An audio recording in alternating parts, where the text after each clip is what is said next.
The harrowing scenes of bodies and survivors being pulled from the Mediterranean. What proof, if anything needed, of the lengths thesis migrants want to go to find sanctuary in Europe. The estimated death toll of those making this perilous journey in 2015 has been put at 1,750, with many more expected over the coming year, including families and young children. The EU must accept some collective responsibility for this tragedy after descending on Libya in 2011.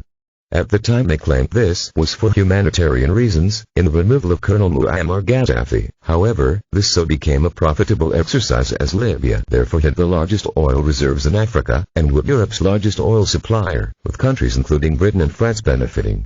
By reneging on the promise, a post-conflict rebuilding, the EU is now paying the price. In the intervening years, Libya has become a hotbed of lawlessness and a gateway for migrants fleeing economic instability in their own countries. Crammed down to dilapidated boats by criminal gangs with the promise of a better life, they are unwitting subjects effectively in what has become a modern-day slave trade.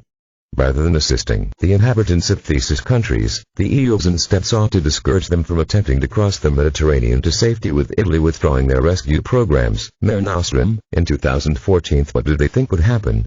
Tati would just decide to stay put as the risks of crossing the sea were too great. This has been a wake-up call for the EU, who now realize Tati are desperate and will go to any lengths, even risking their lives in the process, to reach Europe, as the alternative of remaining in those countries are too awful to contemplate. Katie Hopkins, a mini-celebrity in the UK with a career built on making offensive commentary, likened to the migrants' cockroaches, which only serves to highlight that this woman wants to attach herself to any news story as to opportunity to spout more offensive views, as long as it guarantees headlines, and should be treated with the contempt it deserves. However, thesis views are not too dissimilar to the EU's, it seems, whose reaction to thesis migrants was to consider them pests, and by scaling back the rescue programs, gave them a strong choice between destitution or to possibly perish in the sea.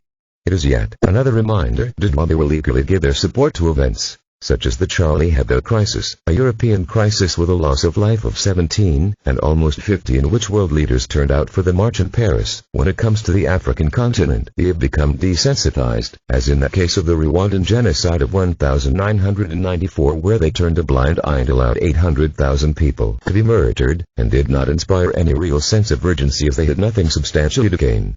As they now scramble to mend their damaged reputation in the eyes of the world, they finally did appreciate slamming the door on a problem partially of their own creation and hoping it will just go away is an unacceptable and unsatisfactory solution.